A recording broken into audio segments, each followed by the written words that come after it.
ಸರ್ಕಾರ ಖಾಸಗಿ ಸಂಸ್ಥೆಗಳಲ್ಲಿ ಕನ್ನಡಿಗರಿಗೆ ಉದ್ಯೋಗದಲ್ಲಿ ಮೀಸಲಾತಿ ನೀಡುವ ಸಂಬಂಧ ಈಗಾಗಲೇ ಜಾರಿಗೆ ತಂದಿದ್ದಂತಹ ರಾಜ್ಯ ಸರ್ಕಾರ ಏನು ಜಾರಿಗೆ ತಂದಿದ್ದು ವಿಧೇಯಕಕ್ಕೆ ತಾತ್ಕಾಲಿಕ ತಡೆಯನ್ನ ನೀಡಲಾಗಿದೆ.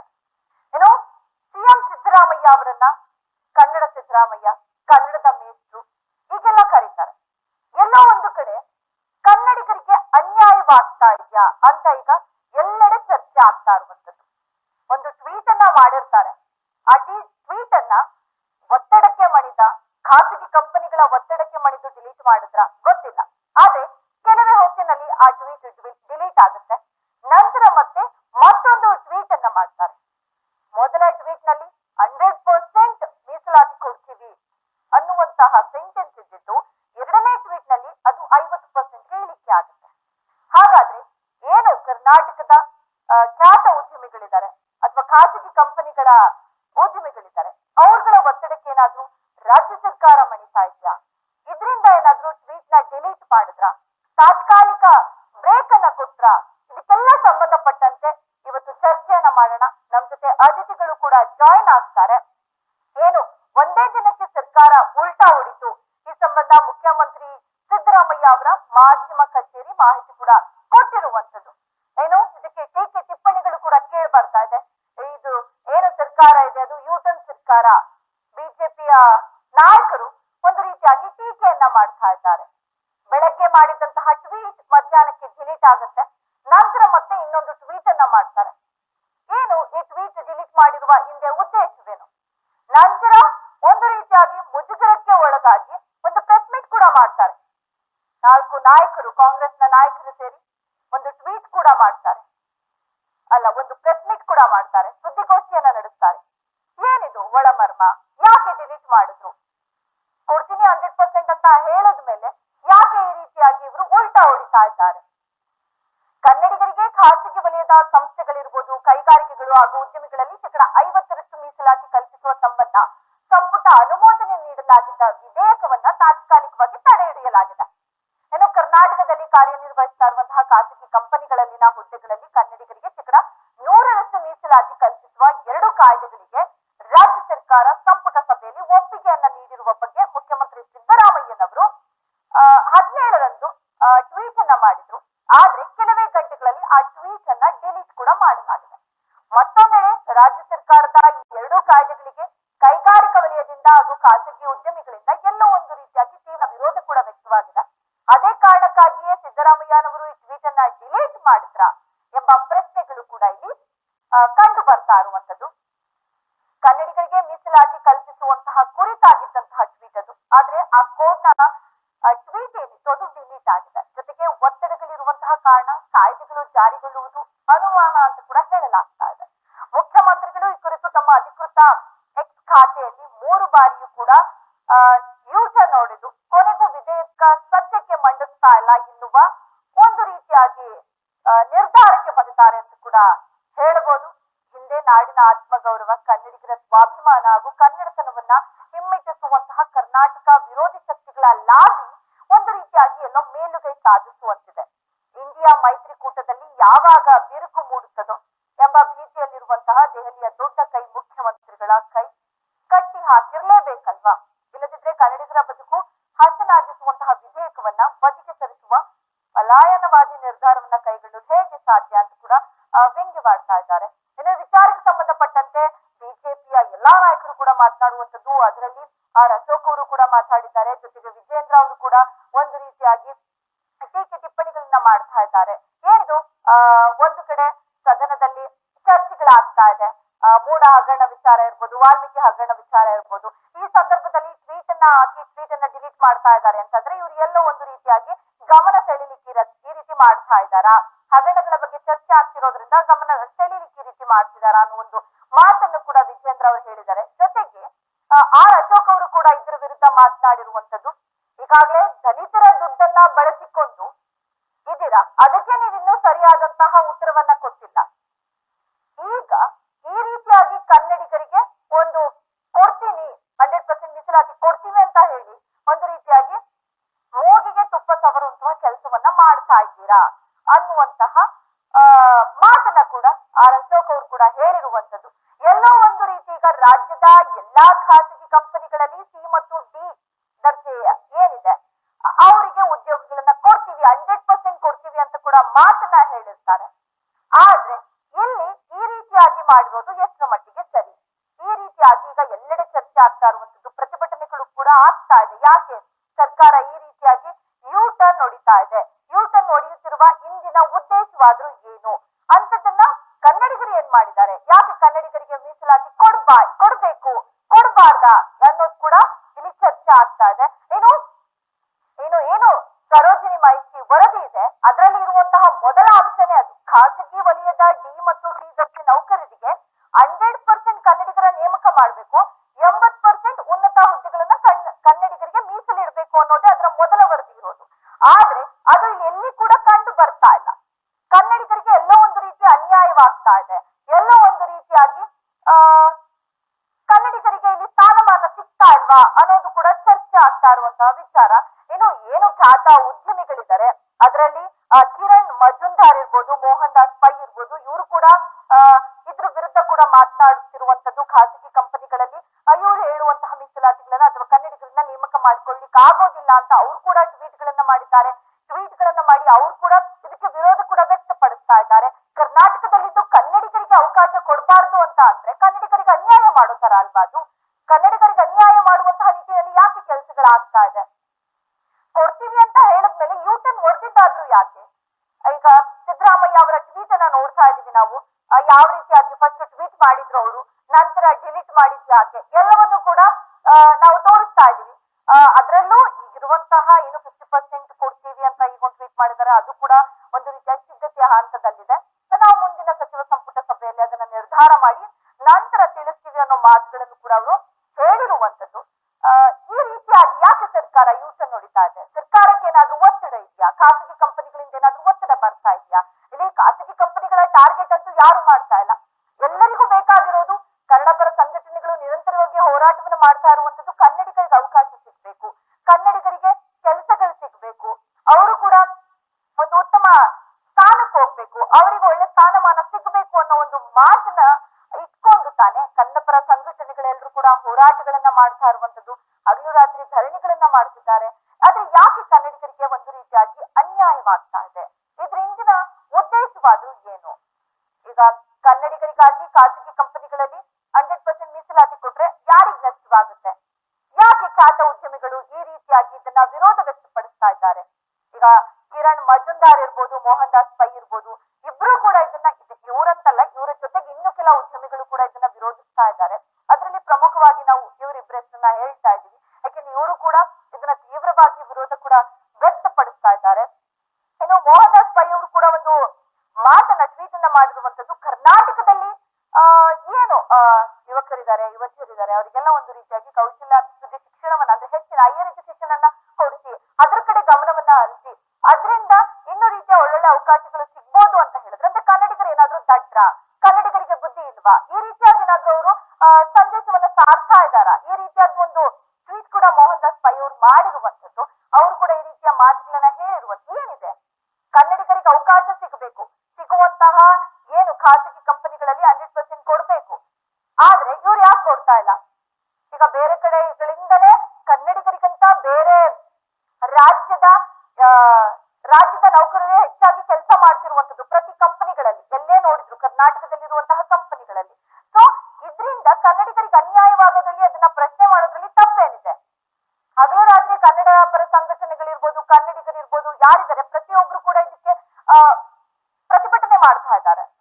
ಯಾಕೆ ಈ ರೀತಿಯಾಗಿ ಒಂದು ರೀತಿಯಾಗಿ ಮಲತಾಯಿ ಧೋರಣೆ ಅನ್ಬೋದ? ಕರ್ನಾಟಕ ಅನ್ಯಾಯನ, ಕರ್ನಾಟಕದಲ್ಲಿರುವಂತಹ ಜನರಿಗೆ ಅನ್ಯಾಯನ?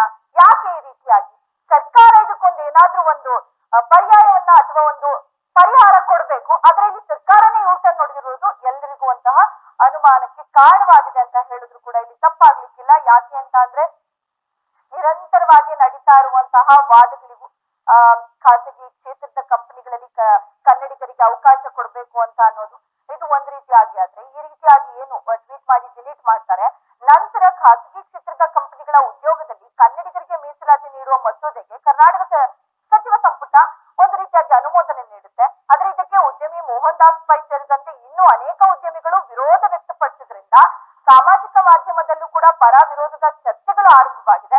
ಮಸೂದೆಗೆ ಉದ್ಯಮಿಗಳಿಂದ ವಿರೋಧ ವ್ಯಕ್ತವಾಗ್ತಿದ್ದಂತೆ ಎಲ್ಲ ಒಂದು ರೀತಿಯಾಗಿ ಮುಜುಗರಕ್ಕೆ ಒಳಗಾಗಿದೆ. ಈ ಹಿನ್ನೆಲೆಯಲ್ಲಿ ವಿಧಾನಸೌಧದ ಸಮ್ಮೇಳನ ಸಭಾಂಗಣದಲ್ಲಿ 4 ಸಚಿವರು ಜಂಟಿ ಸುದ್ದಿಗೋಷ್ಠಿಯನ್ನು ಕೂಡ ನಡೆಸಿದ್ದಾರೆ.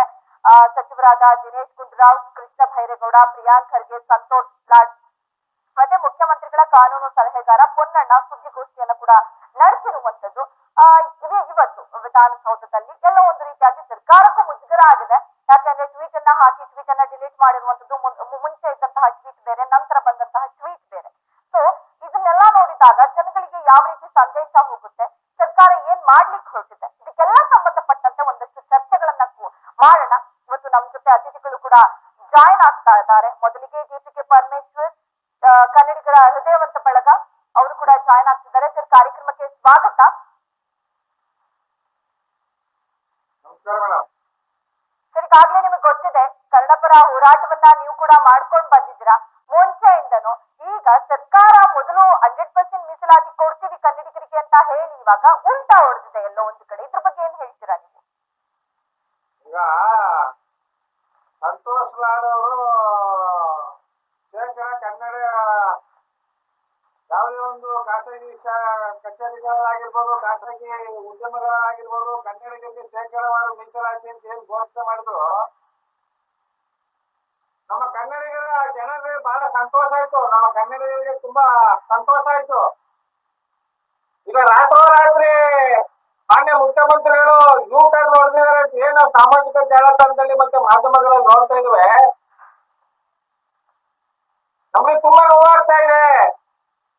ಈಗ ನಿನ್ನೆ ತಾನೇ ನಮ್ಮ ಕರ್ನಾಟಕ ರಕ್ಷಣಾ ವೇದಿಕೆಯ ರಾಜ್ಯಾಧ್ಯಕ್ಷರಾದಂತ ನಾರಾಯಣ ಗೌಡರು ಮಾನ್ಯ ಮುಖ್ಯಮಂತ್ರಿಗಳಿಗೆ ಹೂಕು ತಗೊಳ್ಳೋದ್ರ ಮೂಲಕ ಅವ್ರಿಗೆ ಸ್ವಾಗತ ಕೋರಿ ಧನ್ಯವಾದಗಳು ತಿಳಿಸಿದ್ರು. ಈಗ ಏಕೆ ಅದನ್ನ ತಡೆ ಹಿಡಿದಿದ್ದಾರೆ ಅಂದ್ರೆ, ಇವರು ನಿಜವಾಗ್ಲೂ ಏನ್ ಮಾಡ್ತಾ ಇದಾರೆ, ನಮ್ಮ ಕನ್ನಡ ನಾಡನ್ನ ಯಾವ ದಿಕ್ಕಲ್ಲಿ ತಗೊಂಡೋಗ್ಬೇಕು ಅಂತ ಇವರ ಯೋಚನೆಗಳಿಗೆ, ಕನ್ನಡ ಜನತೆಗೆ ನಮ್ಮ ಅಮೂಲ್ಯವಾದಂತ ಮತವನ್ನ ಕೊಟ್ಟು ಇವ್ರನ್ನ 126 ಜನನ ಆಯ್ಕೆ ಮಾಡಿ ಇವತ್ತು ಈ ಪರಿಸ್ಥಿತಿ ನಿರ್ಮಾಣ ಆಗ್ತಾ ಇದೆ ಅಂದ್ರೆ, ಇವ್ರು ಏನೋ ಕಾರಣದ ಕೈಗಳು ರಾಜಕೀಯ ಗಿಮಿಕ್ ಇದೆಲ್ಲ, ರಾಜಕಾರಣದ ಒತ್ತಡ, ರಾಜಕೀಯ ಗಿಮಿಕ್, ರಾಜಕಾರಣದ ತೀವ್ರಗೋಸ್ಕರ ಇವ್ರು ರೀತಿ ಮಾಡ್ತಾರೆ ಅಂತ ನಮ್ಗೆ ಮೇಲ್ನೋಡಿ ಕಾಣ್ತಾ ಇದೆ. ಏನೋ ಪರಮೇಶ್ವರ್, ಏನು ಅಂತ ಅಂದ್ರೆ ಇವಾಗ ಖಾಸಗಿ ಕಂಪನಿಗಳ ಒತ್ತಡಕ್ಕೆ ಮಣಿದು ಇವಾಗ ಅದನ್ನ ಟ್ವೀಟ್ ಡಿಲೀಟ್ ಮಾಡಿದ್ದಾರೆ. 100% ಇದನ್ನ 50% ಕೊಡ್ಬೇಕು ಅಂತ ಹೇಳ್ತಾ ಇದ್ದಾರೆ. ಕರ್ನಾಟಕದಲ್ಲಿದ್ದು ಈ ರೀತಿಯಾಗಿ ಒತ್ತಡಕ್ಕೆ ಮಣಿತಾ ಇರೋದು ಸರ್ಕಾರ ಎಷ್ಟು ಮಟ್ಟಿಗೆ ಸರಿ ಅಂತ? ಇವರು 224 ಜನ ಶಾಸಕರು ಏನಿದ್ದಾರೆ, ಇವರೆಲ್ಲ ಅಡ್ಡದಾರಿಲಿ ರಾಜಕಾರಣ ಪ್ರವೇಶ ಮಾಡಿದ್ದಾರೆ. ಇವರು ಸಂವಿಧಾನಬದ್ಧವಾಗಿ ರಾಜಕಾರಣಕ್ಕೆ ಬಂದಿಲ್ಲ. ಇವತ್ತು ನಮ್ಮ ಕನ್ನಡ ನಾಡಲ್ಲಿ ಇರ್ತಕ್ಕಂಥ IAS, IPS ಎಲ್ಲ ಅಧಿಕಾರಿಗಳು ಅಡ್ಡದಾರಿಲಿ ಅಧಿಕಾರಕ್ಕೆ ಬರ್ತಾ ಇದ್ದಾರೆ. ಇವತ್ತು ನಮ್ಮ ರಾಜಕಾರಣ ಇವತ್ತು ನೋಡಿ ನಮ್ಮ ಕರ್ನಾಟಕದಲ್ಲಿ ಈ ಪರಿಸ್ಥಿತಿ ನಿರ್ಮಾಣ ಆಗಿದೆ. ಬೇರೆ ಬೇರೆ ರಾಜ್ಯದಲ್ಲಿ ಆ ರಾಜ್ಯದ ಆ ಕಾನೂನಿಗೆ ಪ್ರತಿಯೊಬ್ರು ತಲೆ ಬಾಗ್ಬೇಕು.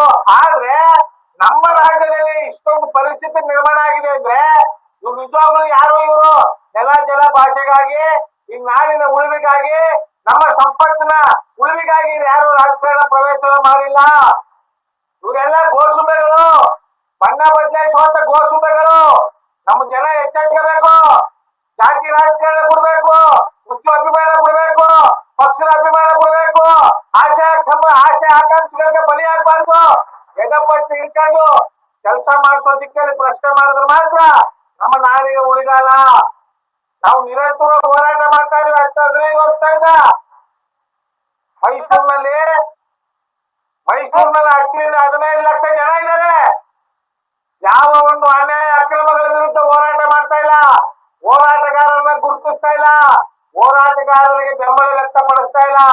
ಇವತ್ತು ನಮ್ಮ ನಾಡಿನ ಪರಿಸ್ಥಿತಿ ಏನಾಗಿದೆ ಅಂದ್ರೆ, ಇನ್ನು ನೋಡಿ 5-6 ವರ್ಷಕ್ಕೆ ಅವರವರ ಮಕ್ಕಳಿಗೆ ಅವರವರೇ ಶತ್ರುಗಳಾಗ್ತಾರೆ, ಅವರವರ ಮಕ್ಕಳಿಗೆ ಅವರೇ ವಿಷಪ್ರಾಶನ ಮಾಡೋ ಪರಿಸ್ಥಿತಿ ನಿರ್ಮಾಣ ಆಗುತ್ತೆ ಮುಂದಿನ ದಿನಗಳಲ್ಲಿ. ಮೇಡಮ್, ಏನೋ ಪರಮೇಶ್ವರ್ ಅವರು ಏನು ಅಂತ ಅಂದ್ರೆ, ಎಲ್ಲ ಒಂದು ಕಡೆ ಸರ್ಕಾರ ಒತ್ತಡಕ್ಕೆ ಮಣಿದು ಮಾಡಿರುವಂತಹ ಟ್ವೀಟ್ ಅನ್ನ ಡಿಲೀಟ್ ಮಾಡಿದೆ.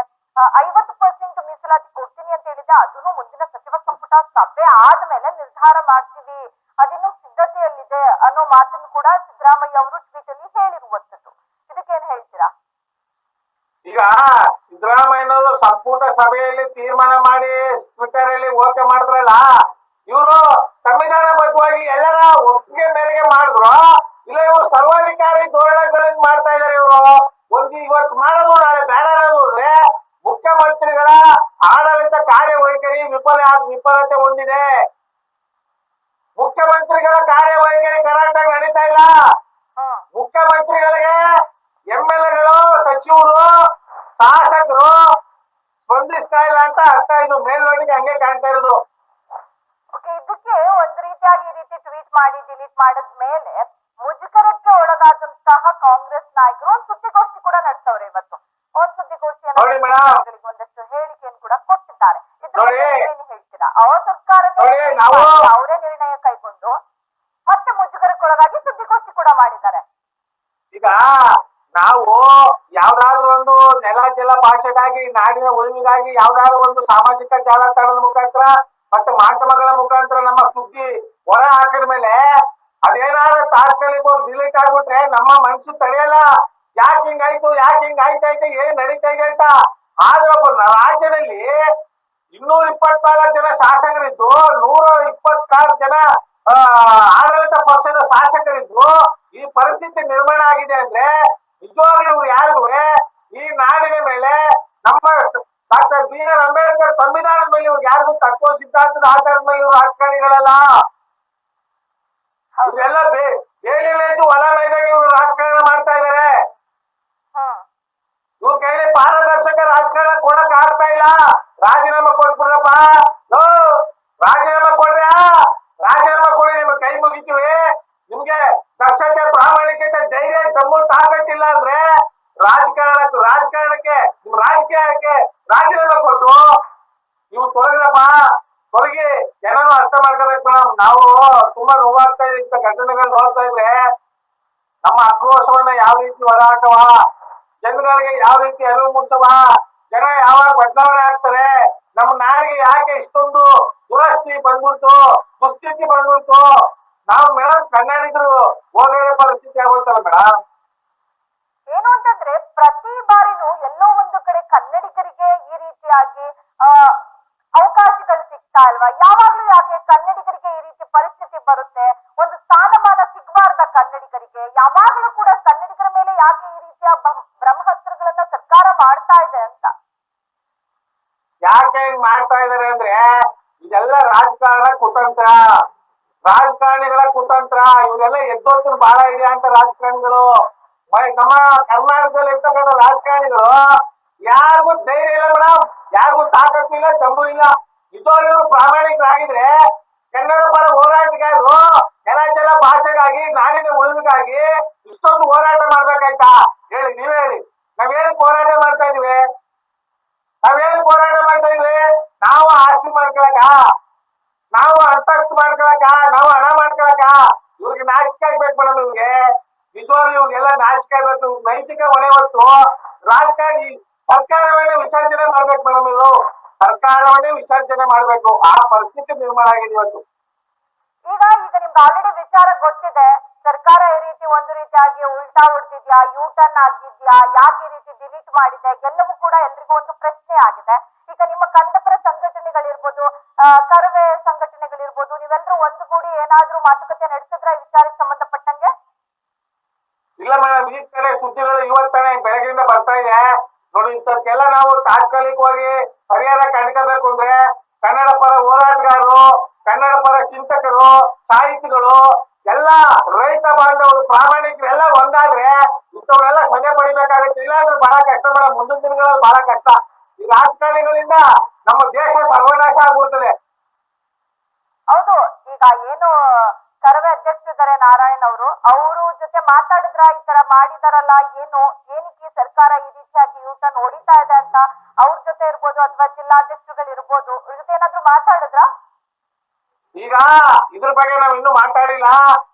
ಈ ಕೂಡಲೇ ನಾರಾಯಣ್ ಗೌಡ್ರು, ಕರ್ನಾಟಕ ರಕ್ಷಣಾ ವೇದಿಕೆ ರಾಜ್ಯಾಧ್ಯಕ್ಷರಂತ ನಾರಾಯಣ್ ಗೌಡ್ರು ಕೂಡಲೇ ಪತ್ರಿಕಾಗೋಷ್ಠಿ ಕರೆದು ಸರ್ಕಾರಕ್ಕೆ ಎಚ್ಚರಿಕೆ ಕೊಡಬೇಕು. ನಾವು ಸಹ ಈ ಕೂಡಲೇ ಪತ್ರಿಕಾಗೋಷ್ಠಿ ಕರೆದು ಇವ್ರಿಗೆ ಚೀಮಾರಿ ಆಗ್ತೇವೆ, ನಾವೆಲ್ಲ ಒಂದಾಗ್ತೇವೆ. ಓಕೆ ಪರಮೇಶ್ವರ್, ಏನು ಅಂತಂದ್ರೆ ಈಗ ಏನ್ ಕರೆ ಕೊಡ್ತೀರಾ ಕನ್ನಡಿಗರಿಗೆ ಅಥವಾ ಅಥವಾ ಕರ್ನಾಟಕದ ಜನಕ್ಕಿರ್ಬೋದು ಏನ್ ಕರೆ ಕೊಡ್ತೀರಾ? ಈ ರೀತಿಯಾಗಿ ಒಂದು ರೀತಿಯಾಗಿ ಇದು ಕರ್ನಾಟಕದ ಅನ್ನ ತಿಂದು ಕನ್ನಡಿಗರಿಗೆ ಅನ್ಯಾಯ ಮಾಡ್ತಾ ಇದ್ದಾರೆ. ಖಾಸಗಿ ಕಂಪನಿಗಳಿಗೆ ಯಾಕೆ ಈ ರೀತಿಯಾಗಿ ವಿರೋಧ ವ್ಯಕ್ತಪಡಿಸ್ತಾ ಇದ್ದಾರೆ? ಈ ಏನು ಈ ಮೀಸಲಾತಿ ಏನಾದ್ರೂ ಜಾರಿ ಆಗ್ಬಿಟ್ರೆ ಅವ್ರಿಗೆ ಏನ್ ಕಷ್ಟವಾಗುತ್ತೆ? ಇದ್ರ ಬಗ್ಗೆ ಏನ್ ಹೇಳ್ತೀರಾ? ಇವರು ಯಾತಿಗೋಸ್ಕರ ಈ ತರ ಯೂ ಟರ್ನ್ ಹೊಡೆದಿದ್ದಾರೆ ಅಂದ್ರೆ ಖಾಸಗಿ ಕಂಪನಿಗಳಿಂದ ವರ್ಷ ತಿಂಗಳ ಅವ್ರಿಗೆ ಪೇಮೆಂಟ್ ಬರ್ತಾ ಇದೆ ಮೇಡಮ್, ಹಣ ಬರ್ತಾ ಇದೆ ಅವ್ರಿಗೆ. ಖಾಸಗಿ ಕಂಪನಿಗಳಿಂದ ತಿಂಗಳ ಇವ್ರಿಗೆ ಮಂತ್ಲಿ ಪೇಮೆಂಟ್ ಬರ್ತಾ ಇದೆ. ಜನ್ಮದ ಬೆಂಕಿ ಹಾಕವ್ರು. ಇವ್ರಿಗೆ ನಾಚಿಕೆ ಆಗ್ಬೇಕು. ಇವ್ರಿಗೆ ಮಾನ ಮರ್ಯಾದೆ ಇದ್ರೆ ಹೊರ ರಾಜ್ಯದಿಂದ ಬಂದು ನಮ್ಮ ರಾಜ್ಯದಲ್ಲಿ ದೌರ್ಜನ್ಯ ದಬ್ಬಾಳಿಕೆ ಅಲ್ಲೇ ಮಾಡ್ತಾರೆ ಅಂದ್ರೆ ನಮ್ಮ ರಾಜ್ಯದ ರಾಜಕಾರಣಿಗಳು ರಣಹೇಡಿಗಳು ಮೇಡಮ್, ಸಮಾಜ ಸಾಧಕರು ಘೋಷಣೆಗಳು ಜನ್ಮದ ಬೆಂಕಿ ಹಾಕೋರು. ನಾವ್ ಇನ್ನೇನು ಮೇಡಮ್ ಈ ರೀತಿ ನಮ್ಮ ಆಕ್ರೋಶವನ್ನು ಹೊರ ಹಾಕೋರು. ನಾವ್ ಇನ್ಯಾವ ರೀತಿ ಹೊರ ಹಾಕೋ ಹೇಳಿ? ಮಾನ ಮರ್ಯಾದೆ ರಾಜಕಾರಣಿಗಳು ಇವತ್ತು ನಮ್ಮ ಕರ್ನಾಟಕದಲ್ಲಿ ತುಂಬಿ ತುಳುಕ್ತಾ ಇದಾರೆ. ಪ್ರಾಮಾಣಿಕರಿಗೆ ಜನ ಬೆಂಬಲ ಕೊಡ್ತಾ ಇಲ್ಲ. ದಕ್ಷ ಪ್ರಾಮಾಣಿಕ ಅಧಿಕಾರಿಗಳಿಗೆ ಜನ ಬೆಂಬಲ ಕೊಡ್ತಾ ಇಲ್ಲ. ಪ್ರಾಮಾಣಿಕ ಹೋರಾಟಗಾರರ ಪರ ಜನ ಧ್ವನಿ ಎತ್ತುತ್ತಾ ಇಲ್ಲ.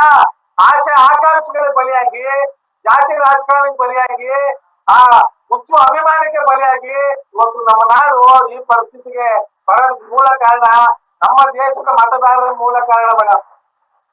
ಓಕೆ, ಇನ್ನು ಇದ್ರ ಬಗ್ಗೆ ಮತ್ತಷ್ಟು ಮಾಹಿತಿಯನ್ನ ಕೂಡ ನಮ್ ಜೊತೆ ಚರ್ಚೆಗೆ ಕೂಡ ಜಾಯಿನ್ ಆಗ್ತಿದ್ದಾರೆ ಕನ್ನಡಾಂಬೆ ರಕ್ಷಣಾ ವೇದಿಕೆ ರಾಜ್ಯಾಧ್ಯಕ್ಷರಾದಂತಹ ರಾಜಶೇಖರ್ ಅವರು. ಸರ್, ನಿಮ್ಗೂ ಕೂಡ ಕಾರ್ಯಕ್ರಮಕ್ಕೆ ಸ್ವಾಗತ ಸರ್. ನನ್ನ ಧ್ವನಿ ಕೇಳಿಸ್ತಾ ಇದೆಯಾ? ಮೇಡಮ್ ಕೇಳಿಸ್ತಾ ಇದೆ ಸರ್, ಈಗಾಗಲೇ ನಾವು ಚರ್ಚೆ ಮಾಡ್ತಾ ಇದ್ದೀವಿ. ಏನು ಸರ್ಕಾರ ಯೂಟರ್ನ್ ಹೊಡೆದಿದೆ, ಒಂದು ಟ್ವೀಟ್ ಮಾಡಿದೆ, ಆ ಟ್ವೀಟ್ ಮಾಡಿ ಡಿಲೀಟ್ ಮಾಡಿದೆ, ಮತ್ತೆ ಒಂದು ಟ್ವೀಟ್ ಮಾಡಿದೆ. ಕನ್ನಡಿಗರಿಗೆ ಏನು ಮೀಸಲಾತಿ ಕೊಡ್ತೀವಿ ಅಂತ ಹೇಳಿದ್ರು 100%. ಈಗೆಲ್ಲ ಒಂದು ಕಡೆ ಸರ್ಕಾರ ಯೂಟರ್ನ್ ಹೊಡೆದಿದೆ. ಇದ್ರ ಬಗ್ಗೆ ನೀವೇನ್ ಹೇಳ್ತೀರಾ ಸರ್? ಮೇಡಮ್, ಇದು ಏಡಿತನದ ಸರ್ಕಾರ. ಆಮೇಲೆ ದುಡ್ಡಿರೋರು ಸರ್ಕಾರವನ್ನು ಕೊಂಡ್ಕೊಬಿಟ್ಟಿದ್ದಾರೆ ಅಂತ ಹೇಳಕ್ ಇಷ್ಟಪಡ್ತಾ ಇದ್ದೀನಿ ನಾನು. ಯಾಕಂದ್ರೆ ಇವತ್ತು ನಾವೇನು ಒಂದು 10 ವರ್ಷಗಳಿಂದ ಸರೋಜಿನಿ ಮಹರ್ಷಿ ಹೋರಾಟವನ್ನ ಮಾಡುದು, ಆ ಹೋರಾಟದ ಫಲವಾಗಿ ನಿನ್ನೆ ಎಲ್ಲರೂ ಸಹ ಸಿಎಂ ಅವರಿಗೆ ಅಭಿನಂದನೆಯನ್ನ ಸಲ್ಲಿಸಿದ್ದೇವೆ. ಒಂದು ಕಡೆ ಖಾಸಗಿ ಕಂಪನಿಗಳು ಒತ್ತಡಕ್ಕೆ ಮಣಿದಿದೆಯಾ ಅಂತ ಸರ್ಕಾರ? ಖಂಡಿತ ಹೌದು. ಸರ್ಕಾರ ದುರ್ಬಲವಾಗಿದೆ. ಖಾಸಗಿ ಸಂಸ್ಥೆಗಳ ಒತ್ತಡಕ್ಕೆ ಮಣಿದು ಇವತ್ತು ಸರ್ಕಾರ ಈ ನಿರ್ಧಾರವನ್ನು ತಗೊಂಡಿದೆ. ಓಕೆ ಸರ್, ಈಗ ಮುಂದೆ ಏನ್ ಮಾಡ್ಬೇಕು ಅಂತ ಇದ್ದೀರಾ ಸರ್? ಸರ್ಕಾರಕ್ಕೆ ಯಾವ ರೀತಿ ಎಚ್ಚರಿಕೆಯನ್ನ ಕೊಡ್ತೀರಾ ಅಂತ? ಮೇಡಮ್, ನಾವು ನಿನ್ನೆ 100% ಕನ್ನಡಿಗರಿಗೆ ಉದ್ಯೋಗ ಅಂತ ಅಂದಾಗ್ಲೂ ಸಹ ನಾವು ಅವ್ರಿಗೆ ಅಭಿನಂದನೆಯನ್ನ ಸಲ್ಲಿಸಿದ್ದೇವೆ. ಸರ್ಕಾರ ಕೂಡಲೇ ಎಚ್ಚೆತ್ಕೊಂಡು 100ಕ್ಕೆ 100 ಕನ್ನಡಿಗರಿಗೆ ಉದ್ಯೋಗವನ್ನ ಕೊಟ್ಟಿಲ್ಲ ಅಂತ ಅಂದ್ರೆ ಇನ್ನು ದೊಡ್ಡ ಮಟ್ಟದಲ್ಲಿ ಹೋರಾಟಕ್ಕೆ ನಾವು ಕೈ ಹಾಕ್ತೇವೆ. ಇಲ್ಲ ಅಂತಂದ್ರೆ ಇವರು ಏಡಿ ಸರ್ಕಾರಗಳು, ಇವರು ಅನ್ಲಾಯಕ್ ರಾಜಕಾರಣಿ ಮಾಡೋಕೆ ಅನ್ಲಾಯಕ್ ಅಂತ ಹೇಳ್ತಾ ಇದ್ದೇವೆ. ಈಗ ಏನು ಖ್ಯಾತ ಉದ್ಯಮಿಗಳಿದ್ದಾರೆ, ಅವ್ರುಗಳೇ ಇದಕ್ಕೆ ವಿರೋಧ ವ್ಯಕ್ತಪಡಿಸ್ತಾ ಇದ್ದಾರೆ. ಇಲ್ಲ, ನಮ್ ಕೈಲಿ ಆಗಲ್ಲ, ಈ ರೀತಿಯಾಗಿ 100% ಕೊಡ್ಲಿಕ್ಕೆ ಆಗಲ್ಲ ಕನ್ನಡಿಗರಿಗೆ ಅನ್ನೋ ಒಂದು ಮಾತುಗಳನ್ನ ಕೂಡ ಹೇಳಿ ವಿರೋಧ ವ್ಯಕ್ತಪಡಿಸ್ತಾ ಇದ್ದಾರೆ. ಇದ್ರ ಬಗ್ಗೆ ಏನ್ ಹೇಳ್ತೀರಾ? ಮೇಡಮ್, ಹೌದು. ಯಾಕೆ ಅಂತ ಅಂದ್ರೆ ಕನ್ನಡಿಗರ ಶಕ್ತಿ, ಕನ್ನಡಿಗರ ಬುದ್ಧಿವಂತಿಕೆ ಇದೆ. ಅದನ್ನ ಉಪಯೋಗಿಸ್ಕೊಳ್ಳುವಂತ ಕೆಲಸದಲ್ಲಿ ಕನ್ನಡಿಗರ ಕನಿಷ್ಠ 90% ಆದ್ರೂ ಕನ್ನಡಿಗರಿಗೆ ಉದ್ಯೋಗ ಸಿಗ್ಬೇಕು. ಏನು ಹೇಳಿರೋದು, ಆಡಳಿತಾತ್ಮಕ ಹುದ್ದೆಗಳಲ್ಲಿ 50%, ಆಡಳಿತಾತ್ಮಕವಲ್ಲದ ಹುದ್ದೆಗಳಲ್ಲಿ 75% ಕೊಡ್ತೀನಿ ಅಂತ. ಅದು ಇನ್ನೂ ಏನೋ ಸಿದ್ಧತೆಯ ಹಂತದಲ್ಲಿದೆ. ಮುಂದಿನ ಸಚಿವ ಸಂಪುಟ ಸಭೆ ಆದ್ಮೇಲೆ ನಾವು ಮುಂದಿನ ನಿರ್ಧಾರ ಕೈಗೊಳ್ತೀವಿ ಅನ್ನೋದು ಒಂದು ಟ್ವೀಟ್ ಅಲ್ಲಿ ಇರುವಂತದ್ದು. ಇದ್ರ ಬಗ್ಗೆ ಏನ್ ಹೇಳ್ತೀರಾ? ಮೇಡಮ್, ನಾನು ಮಾತಾಡ್ತೀನಿ ಮೇಡಮ್. ಹೇಳಿ ಸರ್. ಈಗ ಮಾನ್ಯ ಮುಖ್ಯಮಂತ್ರಿಗಳು 2ನೇ ಬಾರಿ ಮುಖ್ಯಮಂತ್ರಿಗಳಾಗಿ ಆಯ್ಕೆ ಆಗಿರೋದು. ಸಾಂಸ್ಕೃತಿಕ ನಗರ, ಅರಮನೆಗಳ ನಗರ, ರಾಜರು ಆಳುವಂತ ನಾಡಲ್ಲಿ ಇವರು ಆಯ್ಕೆಯಾಗಿ ಮುಖ್ಯಮಂತ್ರಿಗಳಾಗಿ ಹೋಗಿರೋದು. 2ನೇ ಬಾರಿ ಮುಖ್ಯಮಂತ್ರಿಗಳಾಗಿ ಪ್ರಾಮಾಣಿಕವಾಗಿ ಸಂವಿಧಾನಬದ್ಧವಾಗಿ ಇವರು ಅಧಿಕಾರ ಚಲಾಯಿಸಿ ಕೊಟ್ಟ ಮಾತ್ರ ಉಳಿಸ್ಕೊಳ್ಳಿಲ್ಲ ಅಂದ್ರೆ ಈ ಕೂಡಲೇ ನೈತಿಕ ಹೊಣೆ ಹೊತ್ತು ನಾನು ಮುಖ್ಯಮಂತ್ರಿಗಳ ಅಭಿಮಾನಿ ಮೇಡಮ್. ನಾವು ಇಲ್ಲಿ ತನಕ ಓದು ಪ್ರಾಮಾಣಿಕವಾಗಿ ನಮ್ಮ ಸಿದ್ದರಾಮಯ್ಯವ್ರಿಗೆ ಕಾಂಗ್ರೆಸ್ ಪಕ್ಷಕ್ಕೆ ಇಲ್ಲಿಗೆ ನಾವು ಓದಾಕ ಬಂದ ಬೇಡ. ಇತ್ತೀಚೆಗೆ ನಮ್ಮ ಮುಖ್ಯಮಂತ್ರಿಗಳ ಕಾರ್ಯವೈಖರಿ, ಅವ್ರ ನಡೆ, ಅವ್ರ ರೂಢಿ ನಮ್ಗೆ ಇಷ್ಟ ಆಗ್ತಾ ಇಲ್ಲ. ನಾವು ಈಗ ಅವ್ರ ವಿರುದ್ಧವಾಗಿ ನಾವು ಹೋರಾಟ ಮಾಡುವಂತ ಪರಿಸ್ಥಿತಿ ನಿರ್ಮಾಣ ಆಗ್ತಾ ಇದೆ. ಅಲ್ಲ ಮೇಡಮ್, ಸಾಂಸ್ಕೃತಿಕ ನಗರದಲ್ಲಿ, ಅರಮನೆಗಳ ನಗರದಲ್ಲಿ ಈಗ ಕಳೆದ ಒಂದು 6 ತಿಂಗಳ ಹಿಂದೆ ನಮ್ಮ ನ್ಯಾಯಾಲಯದಲ್ಲಿ ಅವ್ರಿಗೆ ಗೌರವ ಸಮರ್ಪಣೆ ಕಾರ್ಯಕ್ರಮ ಅಂತ ಹೇಳಿದ್ರು ಮೇಡಮ್. ಅಲ್ಲಿ ಮೈಸೂರಿನಲ್ಲಿ ಸಾಂಸ್ಕೃತಿಕ ನಗರದಲ್ಲಿ ಕನ್ನಡ ವಿರೋಧಿಗಳು, ಕನ್ನಡ ಉದ್ದಿಮೆದಾರರು ಜಾಸ್ತಿ ಜನ ಇದ್ದಾರೆ ಅಂತ ನೂಕು ನುಗ್ಗಲಲ್ಲಿ ಮನವಿ ಮಾಡಿದೆ. ಆ ಮನವಿಗೆ ಇವತ್ತವರೆಗೂ ಸಿದ್ದರಾಮಯ್ಯ ಸ್ಪಂದಿಸ್ಲಿಲ್ಲ ಅಂದ್ರೆ, ಅವರ ತವರು ಜಿಲ್ಲೆಲೆ ಕನ್ನಡ ನಾಮಫಲಕಗಳಿಗೆ ಗೌರವ ಇಲ್ಲ ಅಂದ್ರೆ ಅವ್ರು ಸಿದ್ದರಾಮಯ್ಯ ಮುಖ್ಯಮಂತ್ರಿ ಸ್ಥಾನಕ್ಕೆ ಯೋಗ್ಯ ಇರಲ್ಲ ಮೇಡಮ್. ಇಲ್ಲ ಮೇಡಮ್, ನಾವು ಸಿದ್ದರಾಮಯ್ಯ ನಾವು ಇನ್ನು ನಾವು ಮೈಗೆ ಹಾಕಲಕ್ಕಾಗಲ್ಲ, ಸಮರ್ಥಿಸ್ಕೊಳಕ್ಕಾಗಲ್ಲ ಮೇಡಮ್. ಇವ್ರು ನಿಜವಾಗ್ಲೂ ಪ್ರಾಮಾಣಿಕ ರಾಜಕಾರಣಿಗಳಲ್ಲ ಮೇಡಮ್. ಇಲ್ಲಿ ಕೂಡಲೇ ರಾಜೀನಾಮೆ ಕೊಟ್ಟು ನಮ್ಮ ಕನ್ನಡ ನಾಡಿನ ಉಳಿವಿಗೋಸ್ಕರ ಇವರು ವಿರೋಧ ಪಕ್ಷ ಸ್ಥಾನದಲ್ಲಿ ನಾಯಕ ಮೇಡಮ್. ಇವರು ಪರಮೇಶ್, ನಾ ಮತ್ತೆ ನಿಮ್ಮನ್ನ ಮಾತಾಡಿಸ್ತೀನಿ. ರಾಜಶೇಖರ್ ಅವರೇ, ನೀವ್ ಹೇಳಿ ಈ ವಿಚಾರಕ್ಕೆ ಸಂಬಂಧಪಟ್ಟಂತೆ ಒಂದು ರೀತಿಯಾಗಿ ಖಾಸಗಿ ಕಂಪನಿಗಳ ಏನು ಖ್ಯಾತ ಉದ್ಯಮಿಗಳಿದ್ದಾರೆ ಅವ್ರುಗಳೇ ಇದಕ್ಕೆ ವಿರೋಧ ವ್ಯಕ್ತಪಡಿಸ್ತಾ ಇದ್ದಾರೆ. ಸರ್ಕಾರ ಕೂಡ ಒಂದು ರೀತಿಯಾಗಿ ಅವರ ಒತ್ತಡಕ್ಕೆ ಮಣಿದು ಟ್ವೀಟ್ ಅನ್ನು ಕೂಡ ಡಿಲೀಟ್ ಮಾಡಿರ್ಬೋದು. ಇದು ಎಲ್ಲೆಡೆ ಚರ್ಚೆ ಆಗ್ತಾ ಇದೆ. ನಿಮಗೂ ಗೊತ್ತಿರುವಂತಹ ವಿಚಾರ. ಕರ್ನಾಟಕದಲ್ಲಿ ಕನ್ನಡಿಗರಿಗೆ ಅನ್ಯಾಯ ಮಾಡೋದು ಎಷ್ಟು ಮಟ್ಟಿಗೆ ಸರಿ ಅಂತ? ಮೇಡಮ್, ಮೊದಲನೇದಾಗಿ ಇವರು ಟ್ವೀಟ್ ಮಾಡಿ ಡಿಲೀಟ್ ಮಾಡಿರೋದು ಇವರ ಏಡಿತನವನ್ನ ತೋರಿಸ್ತದೆ. ಯಾಕೆ ಅಂತಂದ್ರೆ, ಒಬ್ಬ ರಾಜ್ಯದ ಮುಖ್ಯಮಂತ್ರಿಯಾಗಿ ಒಂದು ಗೌರವ ಸ್ಥಾನದಲ್ಲಿರುವಂತದ್ದು ಏನ್ ಹುಡುಗಾಟಿಕೆನ ಟ್ವೀಟ್ ಮಾಡೋದ್ಯಾಕೆ, ಡಿಲೀಟ್ ಮಾಡೋದೇನ ಅಂದ ಅಗತ್ಯ ಏನಿದೆ? ಇವರು ಸರ್ಕಾರದ ಕರ್ನಾಟಕದ ಮರ್ಯಾದೆ ವಿಚಾರ, ಕನ್ನಡಿಗರ ಸ್ವಾಭಿಮಾನದ ವಿಚಾರ ಬಂದಾಗ ಮುಖ್ಯಮಂತ್ರಿಗಳು ನೇರವಾಗಿ ಕನ್ನಡಿಗರಿಗೆ ಉದ್ಯೋಗ ಕೊಡ್ತೀನಿ ಅಂತ ಹೇಳ್ಬೇಕು. ಅದನ್ನ ಬಿಟ್ಟು ಇವತ್ತು ಅವರು, ನಮಗೆ ಎಷ್ಟು ಸತ್ಯಾಂಶಗಳು ಗೊತ್ತಿಲ್ಲ, ಬಟ್ ಆದ್ರೆ ರಾಜಕಾರಣಿಗಳ ಒತ್ತಡ, ಉದ್ಯಮಿದಾರರ ಒತ್ತಡದಿಂದ ಇವತ್ತು ಮಣ್ಣಿದ್ದಾರೆ. ಇವತ್ತು ಪ್ರಾಮಾಣಿಕ ರಾಜಕಾರಣಿ ಎಲ್ಲಾಗಕ್ ಸಾಧ್ಯ? ಪ್ರಾಮಾಣಿಕರಾಗಿದ್ರೆ ಅವ್ರು ಯಾವುದೇ ಒತ್ತಡಕ್ಕೆ ಮಣಿಗಂಡಿದ್ರೆ ಇವತ್ತು ನಾವೆಲ್ಲರೂ ಸಹ ಅವ್ರಿಗೆ ಸಪೋರ್ಟ್ ಅನ್ನ ಮಾಡ್ತಾ ಇದ್ದೋ. ನಿನ್ನೆ ಅವರು ಟ್ವೀಟ್ ಅನ್ನು ಮಾಡಿದಾಗ ನಾವು ಅವರೆಲ್ಲರನ್ನು ಅಭಿನಂದಿಸಿದ್ದೇವೆ. ನಮ್ಮ ಮುಖ್ಯಮಂತ್ರಿ ನಮ್ಮ ಹೆಮ್ಮೆ ಅಂತ ಅಭಿನಂದಿಸಿದ್ದೇವೆ. ಆದ್ರೆ ಯಾವುದೇ ಕಾರಣಕ್ಕೂ ಇದನ್ನ 50% ಅಲ್ಲ 75, ಕನಿಷ್ಠ 90% ಕೊಡದ ಹೋದ್ರೆ ಅವರ ವಿರುದ್ಧ ಹೋರಾಟ ಮಾಡೋದಂತೂ ಸದಸಿದ್ಧ. ಇವ್ರಿಗೆ ಧಿಕ್ಕಾರವನ್ನ ಖಂಡಿತ ಕೂಗ್ತಾ ಇದ್ದೇವೆ ನಾವು. ರಾಜಶೇಖರ್ ಅವರೇ, ಕೊನೆಯದಾಗಿ ಇನ್ನೇನು ಎಚ್ಚರಿಕೆ ಕೊಡ್ತೀರಾ? ಕನ್ನಡಿಗರಿಗೆ ಏನು ಕರೆಯನ್ನ ಕೊಡ್ತೀರಾ ಅಂತ? ಮೇಡಮ್ ಅವರೇ, ನಾವು ಸಾಕಷ್ಟು ವರ್ಷಗಳಿಂದ ಮಾರ್ಚ್ ಯೋಜನೆ ಜಾರಿಗೆ ಬರಬೇಕು ಅಂತ ಹೋರಾಟ ಮಾಡ್ಕೊಂಡು ಬಂದಿರೋರು. ನಿನ್ನೆ ಬಹಳ ಖುಷಿ ಪಟ್ಟಿದ್ದು, ಯಾಕಂದ್ರೆ ಕನ್ನಡಿಗರಿಗೆ ಉದ್ಯೋಗ ಸಿಗ್ತದೆ ಅಂತ. ಆದ್ರೆ ಇವತ್ತು ಏಡಿತನವನ್ನ ಪ್ರದರ್ಶನವನ್ನ ಮಾಡಿರೋದು ಇದು ಖಂಡನೀಯ. ನೀವು ಸರ್ಕಾರ ಸುಭದ್ರವಾದ ಕನ್ನಡಿಗರು ಸುಭದ್ರವಾದ ಸರ್ಕಾರವನ್ನ ಸಿದ್ದರಾಮಯ್ಯನವರು ಕೊಟ್ಟಿದ್ದಾರೆ. ನಿಮ್ಗೆ ದಯಮಾಡಿ, ನಿಮ್ಗೆ ಯಾರು ಬೇರೆ ರಾಜ್ಯದವರು ಬೇರೆ ದೇಶದವ್ರು ಯಾರು ಬಂದು ಓಟ್ ಹಾಕಿಲ್ಲ ಸ್ವಾಮಿ. ದಯಮಾಡಿ ಕನ್ನಡಿಗರ ಓಟು ಹೆಚ್ಚಿನ ಬಹುಮತದಿಂದ ನಿಮ್ಮನ್ನ ಆಯ್ಕೆ ಮಾಡಿ ಕಳಿಸಿದ್ದಾರೆ. 136ಕ್ಕೂ ಹೆಚ್ಚು ಸೀಟು ಕಳಿಸಿದ್ದಾರೆ. ಆ ಕೃತಜ್ಞತೆಗಾದ್ರೂ ಸಹ ನೀವು ಈಗ ಕನ್ನಡಿಗರಿಗೆ ಉದ್ಯೋಗವನ್ನ 100ಕ್ಕೆ 100ರಷ್ಟು ಕೊಡುವಂತ ಕೆಲಸವನ್ನ ಮಾಡಿ ನೀವು ಜನಪ್ರಿಯರಾಗಬೇಕು ಹೊರತು ಕಳಂಕಿತ ಮುಖ್ಯಮಂತ್ರಿಗಳಾಗಬಾರ್ದು ಅಂತ ನೇರವಾಗಿ ಮುಖ್ಯಮಂತ್ರಿಗಳನ್ನ ಎಚ್ಚರಿಸ್ತಾ ಇದ್ದೇನೆ ಮೇಡಮ್. ಓಕೆ ರಾಜಶೇಖರ್ ಅವರೇ, ಇನ್ನು ಡಿಪಿಕೆ ಅವರೇ, ಕೊನೆಯದಾಗಿ ನೀವೇನ್ ಕರೆ ಕೊಡ್ತೀರಾ ಕನ್ನಡಿಗರಿಗೆ?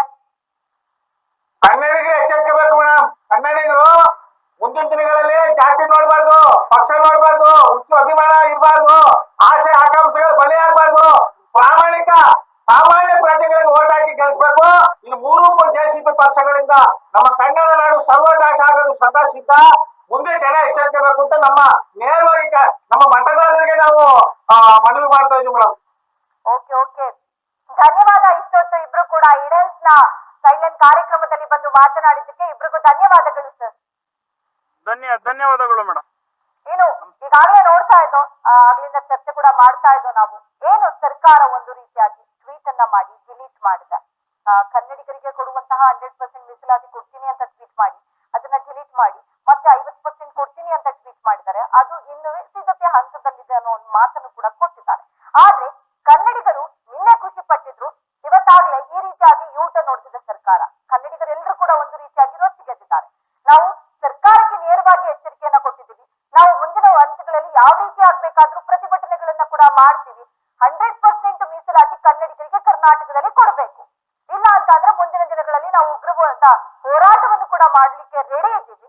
ಮುಖ್ಯಮಂತ್ರಿ ಸಿದ್ದರಾಮಯ್ಯ ಅವರು ಇದಕ್ಕೊಂದು ಸ್ಪಷ್ಟವಾದ ನಿಲುವನ್ನ ಕೊಡ್ಬೇಕು, ಸ್ಪಷ್ಟವಾದ ನಿರ್ಧಾರಕ್ಕೆ ಬರ್ಬೇಕು ಅಂತ ಪ್ರತಿಯೊಬ್ಬ ಕನ್ನಡಿಗನ ಕೂಗಾಗಿರುವಂತದ್ದು. ನೋಡೋಣ ಸರ್ಕಾರ ಯಾವ ತೀರ್ಮಾನ ತೆಗೆದುಕೊಳ್ಳುತ್ತೆ, ಕನ್ನಡಿಗರಿಗೆ ಎಷ್ಟರ ಮಟ್ಟಿಗೆ ಮೀಸಲಾತಿಯನ್ನ ಕೊಡ್ಲಿಕ್ಕೆ ಒಂದು ಪರಿಹಾರವನ್ನ ಕೊಡ್ತಾರೆ, ನಿರ್ಧಾರವನ್ನ ಮಾಡ್ತಾರೆ. ಇದನ್ನೆಲ್ಲ ಕೂಡ ನಾವು ಕಾದು ನೋಡ್ಬೇಕಾಗಿದೆ. ಇದನ್ನ ಹೇಳ್ತಾ ಇವತ್ತಿನ ಸೈಡ್ಲೈನ್ ವಿಶೇಷ ಕಾರ್ಯಕ್ರಮವನ್ನ ನಾನು ಮುಗಿಸ್ತಾ ಅಪ್ಡೇಟ್ಸ್ಗಾಗಿ ನೋಡ್ತಾ ಇರಿ